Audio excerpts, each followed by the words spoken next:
ఒక్క ఇంద్రుడు ఐదుగురిగా ఉన్నాడు. కాబట్టి ఇంద్రశక్తి మాత్రం ఆ ఐదుగురిది ఒకటే కాబట్టి ఆమెయే వారికి భార్య అవుతోందని సంతోషంగా కన్యాదానం చెయ్యడానికి అంగీకరించాడు. అప్పుడు వ్యాసుల వారన్నారు, ఇంకా ఎప్పుడో ముహూర్తం కాదు, నేడు పుణ్యధనము నిమ్మితో రోహిణీయుక్తుడై శశాంకుడు ఉన్నవాడు మంత్రవంతముగ క్రమంబున ఏవురు పెండ్లియగుడు కృష్ణ ప్రీతితోడా. రోహిణీ నక్షత్రంతో చంద్రుడు ఉన్నాడు కాబట్టి ఇవ్వాలే ద్రౌపదీ కళ్యాణం. అంటే ఆవిడని మొట్టమొదట ధర్మరాజు గారికి ఇచ్చి వివాహం చేశారు, కన్య. ఆ తర్వాత భీమసేనుడికి ఇచ్చి వివాహం చేస్తున్నారు, కన్యేనా? కన్యే.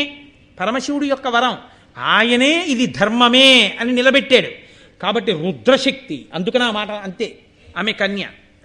అర్జునుడికి ఇచ్చినప్పుడు కన్య, నకులుడికి ఇచ్చినప్పుడు కన్య, సహదేవుడికి ఇచ్చినప్పుడు కన్య. అయితే మీతో నేను ఒక్క మాట చెప్పకుండా ఇవాల్టి ఉపన్యాసాన్ని పూర్తి చేస్తే మాత్రం ఒక అయోమయం అలాగే ఉండిపోతుంది. అసలు ఎందుకు పుట్టినట్టు ద్రౌపదిలా? ద్రౌపదిగా కాకుండా పాండవులకు 5గురు భార్యలు ఉండి ఉంటే ఏమైనా అభ్యంతరం ఉంటుందా? ద్రౌపదీదేవి పుట్టడం మానేస్తే ధర్మరాజు గారికి భార్య లేదా? భీముడికి భార్య లేదా? అర్జునుడికి భార్య లేదా? నకుల సహదేవులకు భార్యలు లేరా? ఉన్నారు. మరి ద్రౌపదీదేవి ఎందుకు పుట్టింది?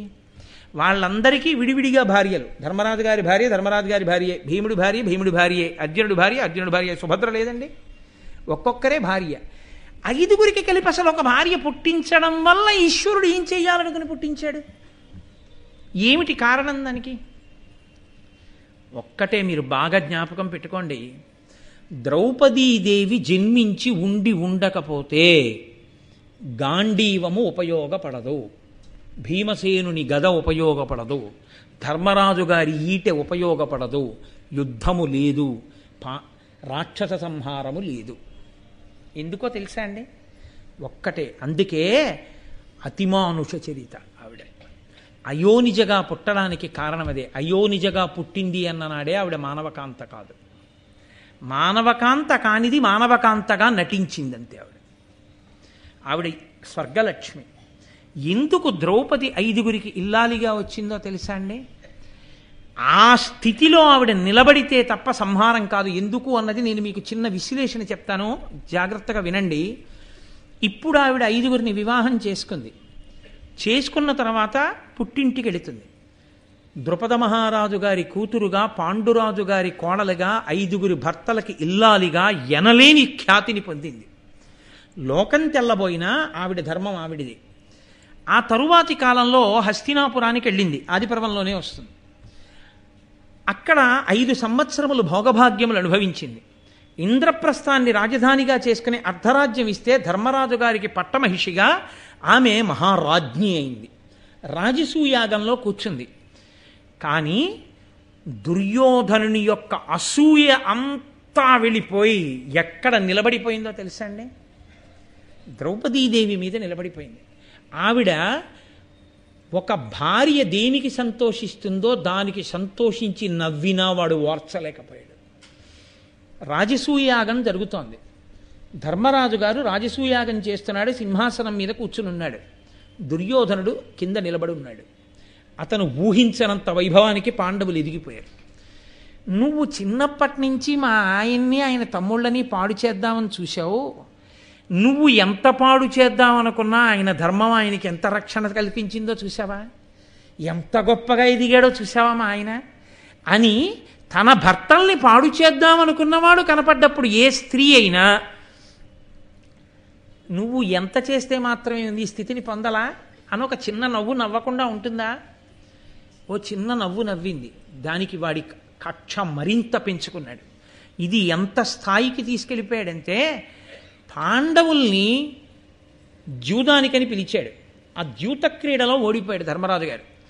ఓడిపోవడం అనేటటువంటి దాన్ని కేవలం రాజ్యం ఓడిపోవడం వరకు తీసుకెళ్ళి ఉంటే ధర్మరాజు గారి తృప్తి ఎంత తృప్తో తెలుసా అండి? 5 ఊళ్ళు ఇస్తే చాలు ఊరుకుంటాడు. ఆయనే అన్నాడన్నమాట.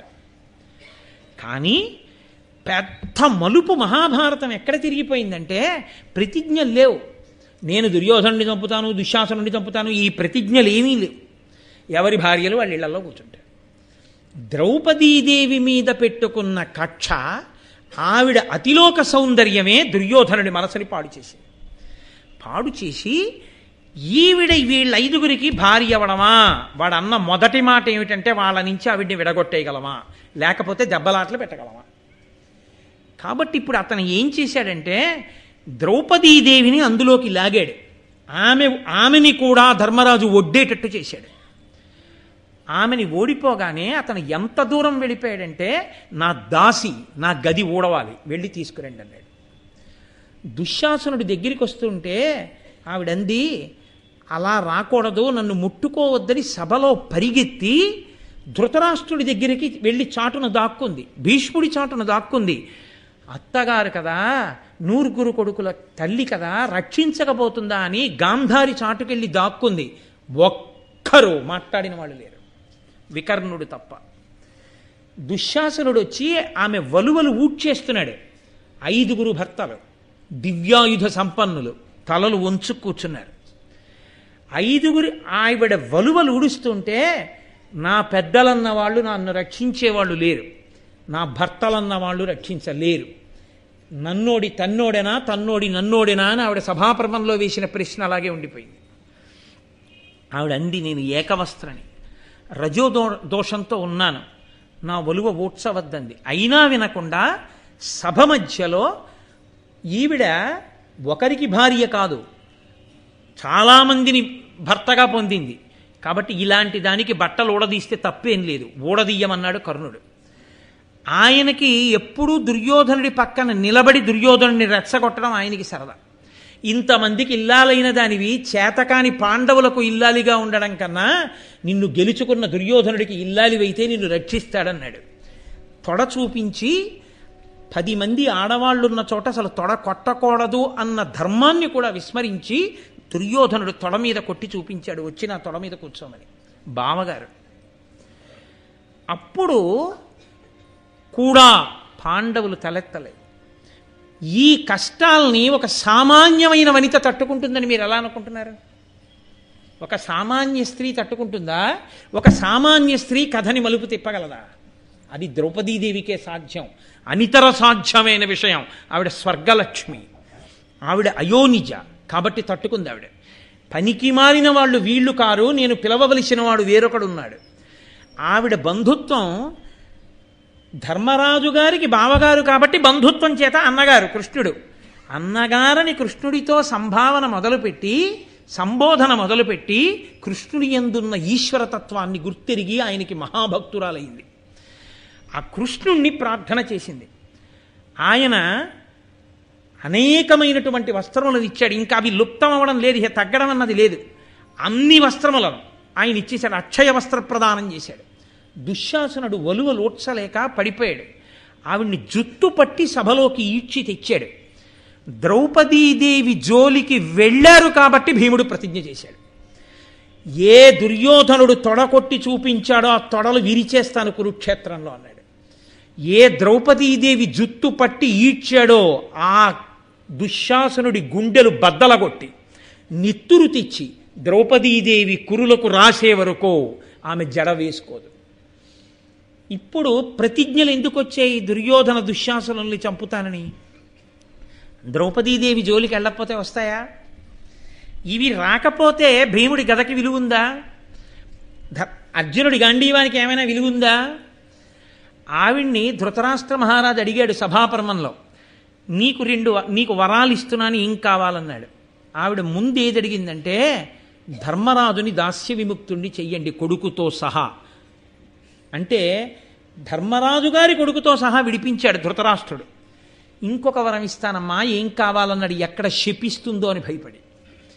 మిగిలిన 4 ఆయుధాలతో విడిపించండి అంది. ఇంకొక వరం కూడా కోరుకో అన్నాడు. ఆవిడ వెంటనే ధర్మం పాటించి క్షత్రియ వనత 2 వరాలే కోరాలి, నాకు అక్కర్లేదు 3ది అంది. భర్తలని మళ్ళీ విడిపించిన ఖ్యాతి ద్రౌపదీదేవిదే. మళ్ళీ జీవితం ఆడాడు ధర్మరాజు గారు. అరణ్యవాసం, అజ్ఞాతవాసం. మళ్ళీ అరణ్యవాసానికి వెళ్ళినప్పుడు ఆవిడ అందమే ఆవిడికి శాపం. లోకంలో పురుష ప్రకృతి ఎలా ఉంటుందో చూపించింది. అన్నగారు సైంధవుడు వరసకి ఆవిడ్ని చూసి మోహించి ఆవిడ్ని బలవంతంగా ఎత్తుకుపోతుంటే పాండవులు వెళ్ళి ఈడ్చి తెచ్చారు. మహాధర్మమూర్తి కనుక దుస్సల భర్త, అయ్యో వాడిని చంపడమా, ఆడబడుచు పసుపు కుంకాలు తీసేయడమా నా భర్తలని విడిచిపెట్టమంది. వాడు శివుడి గురించి తపస్సు చేసి అభిమన్యుడిని చంపేశాడు. విరాట పర్వం వచ్చింది, కీచకుడు ఆవిడ వెంటపడ్డాడు. ఆవిడ మహాధీరవనిత, ఆవిడ కాబట్టి తట్టుకుందండి, ఆవిడ కాబట్టి వెళ్ళగలిగింది. ఆవిడ లేనినాడు భారతం ఎక్కడుంది? ఆవిడ లేనినాడు ప్రతిజ్ఞలు ఎక్కడున్నాయి? ఆవిడ లేనినాడు యుద్ధం ఎలా జరుగుతుంది? ఆవిడ వలన యుద్ధం జరగకపోతే రాక్షస సంహారం ఎలా జరుగుతుంది? ఇన్ని మలుపులు తిప్పగలిగినటువంటి తేజోమూర్తిగా అక్కడ నిలబడగలిగిన శక్తి ఎవరికి ఉంటుంది? అనన్య సామాన్యమైన శక్తి అయోనిజ అయినటువంటి ద్రౌపదీదేవికి తప్ప అన్యులకు సాధ్యమే. కాబట్టి ఆవిడ కీచకుడిని ఎదుర్కొంది, భీమసేనుణ్ణి పంపించింది. ముద్ద చేసి అక్కడ పారేస్తే శవాన్ని కాగడాలో చూపిస్తే నిర్భయంగా చూసింది. ఉపకీచకులు కట్టి తీసుకెడుతుంటే భీముడికి వినపడేటట్టు ఏడ్చింది. అంతమంది ఉపకీచకుల్ని చంపేశాడు భీమసేనుడు. విరాట పర్వంలో ఆవిడ కుడి పక్కకి కొప్పేసుకుని సైరంధ్రిగా బతికింది. అయినా సరే కనపడ్డవాడల్లా అబ్బా ఏమందామన్నవాడే. ఇన్ని మాటలు పడి భర్తల కోసం అంతగా నిలబడింది. ఇన్ని కష్టాలు పడినా కూడా, ఇన్ని ఇబ్బందులు పడినా కూడా, పుట్టుకతో ఆగర్భ శ్రీమంతురాలైనా కూడా భర్తలు భిక్షాటన చేసి తెచ్చిన అన్నం తినవలసి వచ్చినా ఆవిడ ఎన్నడూ మనసులో ఖేదపడలేదు. అంత ధర్మంతో అనువర్తించింది. ఇవన్నీ ఏ కాంత వలన నడుస్తాయి? ఏ సామాన్యమైన స్త్రీ మహాభారతాన్ని నడిపించగలదు? ఏ సామాన్యమైన స్త్రీ ఈ పాపాలన్నీ పోయేటట్టు, పాపులు తొలగిపోయేటట్టు చెయ్యగలదు? ఆమె కాబట్టి నడిచింది కథ. ఇంత గొప్ప ద్రౌపదీదేవి ఇన్ని కష్టాలు పడ్డా, అన్ని మాటలు ధర్మరాజు ద్యూతమాడినా, అరణ్యవాసం చేయవలసి వచ్చినా, అజ్ఞాతవాసం చేయవలసి వచ్చినా ఆవిడ కాబట్టి ధర్మరాజు గారి గురించి అంత గొప్పగా చెప్పుకుంది.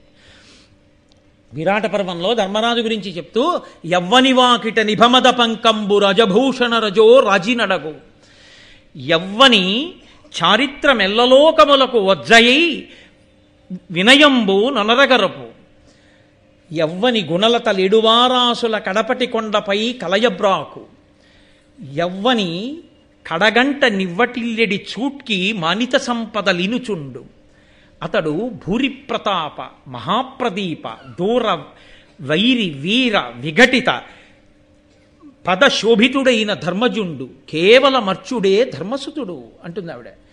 కోటీర మణివేష్టితాంఘ్రితలుడు, కేవలమర్చుడే ధర్మసుతుడు. ఆ ధర్మరాజు అంటే ఎటువంటి వాడో తెలుసా? అది ఆవిడ పతిభక్తి.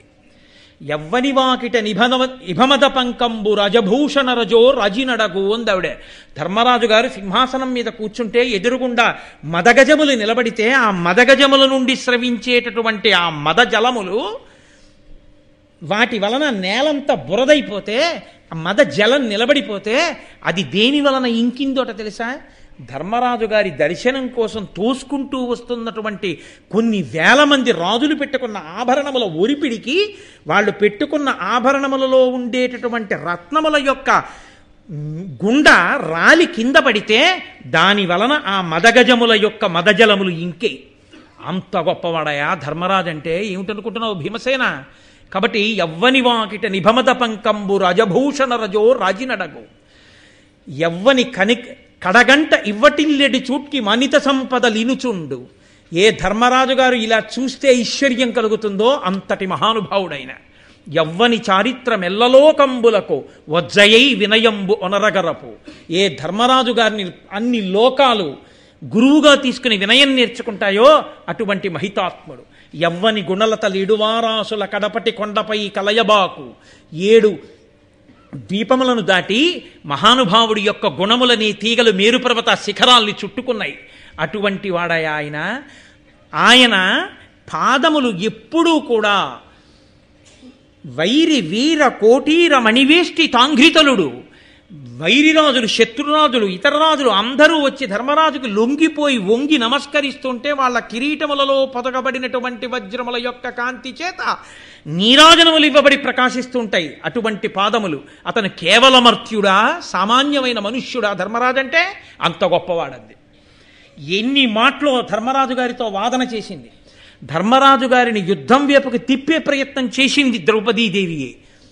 ఆఖరికి చిట్ట చివర రాజ్యం సూది మోపినంత కూడా ఇవ్వను అని దుర్యోధనుడు ప్రకటిస్తే పాండవుల్ని మట్టు పెట్టడానికి ప్రయత్నిస్తుంటే కృష్ణుడు రాయబారానికి బయలుదేరుతూ ధర్మరాజు గారిని ఏం చెప్పమంటావు బావా అని అడిగితే 5 ఉళ్ళిచ్చినా చాలని చెప్పు బావా అని ధర్మరాజు గారంటే ఆఖరణ ద్రౌపదీదేవిని అడిగాడు కృష్ణుడు, ఏమమ్మా నీ మాట ఏమిటన్నాడు. ఆవిడ సర్రున లేచి తన జుత్తు ఇలా తీసి ఆయన ముందు చూపించింది. ఆనాడు దుశ్శాసనుడు జుత్తు పట్టి ఈడ్చాడు అన్నా నన్ను. ఏమి నీ చెల్లెలు సుభద్రను అలా ఈడిస్తే ఇలాగే మాట్లాడేవాడివా? 5 ఊళ్ళు అడుగుతానని వెళ్ళేవాడివా రాయబారానికి? నేను నీ చెల్లెల్ని కానా? భీముడి ప్రతిజ్ఞ నిరర్ధకమా? దుశ్శాసనుడిని చంపలేడా? అర్జునుడి గాంధీవం దేని కొరకు తీసుకెళ్లి అవతల పారేయడానికా? ఆ గాంధీవంతో యుద్ధం చేసి చంపలేడా? దుష్టులు నశించిపోవద్దా? చేతకాక 5 ఊళ్ళు అడుగుతావా ధర్మరాజు అడిగాడని. నా కొప్పు నేను ఎప్పుడు వేసుకోను. దుశ్శాసనుడి గుండెలు బద్దలైతే తప్ప, నెత్తురుతో తడిస్తే తప్ప నా కొప్పు వేసుకోవడానికి వీల్లేదు. కాబట్టి అన్న నా కొప్పు జ్ఞాపకం పెట్టుకుని నువ్వు మాట్లాడింది. వెంటనే కృష్ణుడు ఏమన్నాడో తెలుసా అండి? ఈ భూమండలం కదిలిపోయినా సరే, నక్షత్రములు రాలిపోయినా సరే, 7 సముద్రములు కదిలిపోయినా సరే, నీ ప్రతిజ్ఞ నెరవేరుతుంది ద్రౌపది. నీ కురులు ముడుచుకుంటావు, నువ్వు కొప్పు వేసుకుంటావు, అమ్మా బెంగ పెట్టుకోకన్నాడు. అందుకే ద్రౌపది మాట్లాడిన మాటలే ఆయనకి అని నొత్తురు చత్తురు రాజరాజా అని అన్ని మాటలు చెప్పాడు. కురుక్షేత్ర యుద్ధం వచ్చింది, శత్రువులందరూ మడిసిపోయారు, అంత సంతోషించింది. మళ్ళీ పాండవ పట్టమహిషి అయింది. ద్రౌపదీదేవి జీవితంలో అత్యంత విచారకరమైన రోజు. ఆమె వలన పుట్టినటువంటి పిల్లలు సింహాసనం మీద కూర్చోవాలి. ధర్మరాజుకు కలిగినటువంటి కొడుకు. రాత్రికి రాత్రి మహాతల్లికి అండగా నిలబడిన వారు కష్టాల్లో 2, ఒకరు కృష్ణుడు, ఒకడు దృష్టజ్యుమ్నుడు. తోడ పుట్టినవాడు మహానుభావుడు అన్నగారు, ఇంకొకడు అన్నగారి వరస అయినటువంటి పరమేశ్వరుడు. 2 తన భర్తల్ని జాగ్రత్తగా కృష్ణ పరమాత్మ తప్పిస్తే రాత్రికి రాత్రి గురుపుత్రుడైనటువంటి అశ్వత్థామ యుక్తాయుక్త విచక్షణ మరిచిపోయి ఉన్మాదం పట్టిన వాడై శిబిరంలోకి వచ్చి నిద్రపోతున్న తన అన్నగారిని చంపేశాడు. తన 5 పిల్లల కంఠాలు కోసి చంపేశాడు. తెల్లవారి లేచేటప్పటికి నెత్తుటి మడుగు. తన 5 కొడుకులు చచ్చిపోయారు. ఇంకా వెళ్ళి సింహాసనం మీద కూర్చున్నదే లేదు, కొడుకులే లేని తల్లిగా మిగిలిపోయింది. ఆవిడకొచ్చింది బాధ నిజంగా ఆ రోజున. అప్పుడు కూడా గురుపుత్రుడు అన్నాడు ధర్మరాజు గారు మహాభారతంలో. అంటే ఆవిడ అశ్వత్థామని నిగ్రహించగలిగిన వాడు అర్జునుడని తెలుసు. అయినా అర్జునుడికి గురువైన ద్రోణాచార్యుడంటే ప్రీతి. గురుపుత్రుడు గురువుతో సమానం కనుక అశ్వత్థామని పట్టి తెస్తాడో తేడోనని భీముడి చెయ్యి పట్టుకుని నలిపి రెచ్చగొట్టింది. నా కొడుకులు చంపిన వాడి శవాన్ని తీసుకొచ్చి నా ముందు పారేస్తే తప్ప నాకు శాంతి లేదు భీమా. ఆనాడు కీచకుణ్ణి చంపినా, హిడింబాసురుణ్ణి చంపినా నువ్వు వెళ్ళి తీసుకురా అంది. కొడుకులే చచ్చిపోయినా అర్జునుడు వెళ్ళి ఆ అశ్వత్థామని తీసుకొచ్చి ఎదురుగుండా నిలబడితే ఉద్రేకంబునరారు శస్త్రధరులై యుద్ధావనింలేరు కించి ద్రోహంబును నీకు చేయురు బలోచ్చేకంబునం చీకటిన్ భద్రాకారుల చిన్నిపాపల రణప్రౌఢ క్రియాహీనులన్ నిద్రాసక్తుల సంహరింపనకటా నీ చేతులు ఇట్లాడెను అంది. నిద్రపోతున్నారా పిల్లలరా, యుద్ధానికి రాలేదురా, యుద్ధభూమిలో లేరురా, అలాంటి 5 పిల్లల్ని పట్టుకుని చంపేస్తావా అని చంపేస్తానన్నాడు భీముడు ఆ అశ్వత్థామని. ఆవిడంది, అక్కట పుత్రశోక జనితాకుల భార విషణ్ణ చిత్తనై పొక్కుచునున్న భంగినను బోర కిరీటిని బద్దు చేతి నేడిక్కడకిచ్చి తెచ్చుట సహింపనిదై భవదీయ మాత నేడెక్కడ ఎట్టి శోకమున ఏ క్రియ ఏడ్చుచు పొక్కుచున్నదో. కొడుకులు పోయి నేనెలా ఏడుస్తున్నానో అలా అశ్వత్థామ చచ్చిపోతాడేమోనని ద్రోణపత్ని మీ గురుపత్ని ఏడుస్తోందయా, విడిచిపుచ్చేయండి. పోతనగారి చేతిలో కరుణామూర్తి. చిట్ట చివర స్వర్గారోహణ పర్వంలో ముత్తైదువతనాన్ని కోరుకున్నందుకు గాను ఏదో మిష ఉండాలి కాబట్టి అర్జున పక్షపాతం అన్న పేరుతో ముందు పడిపోయినటువంటి ధర్మమూర్తి. ఇన్ని ఉద్ధాన పతనాలు ఆవిడ జీవితంలో, ఇన్నిటిని తట్టుకుని ఒక ఆడదాని కారణం చేత శపథములు జరిగితే తప్ప కురుకుల నాశనం జరగదు. వాళ్ళు నశించరు. వాళ్ళు నశించాలంటే ద్రౌపదీదేవి కారణంగా ప్రతిజ్ఞలు జరగాలి. అటువంటి స్థాయిలో నిలబడగలిగిన ఏకైక వ్యక్తి ద్రౌపదీదేవి. నేను కేవలం సింహావలోకనం చేశాను తప్ప నిజానికి ద్రౌపదీదేవి గురించి పూర్తిగా మాట్లాడలేదు. అంతటి దివ్యమైన తేజస్సు కలిగిన తల్లి, సాక్షాత్తు స్వర్గలక్ష్మి. ఆమె శాంతి కావలసిన వాళ్ళకి శాంతినివ్వగలదు, ఆమె వంక చూడకూడని చూపు చూసిన వాళ్ళని మాంసపు ముద్ద చేయించగలదు.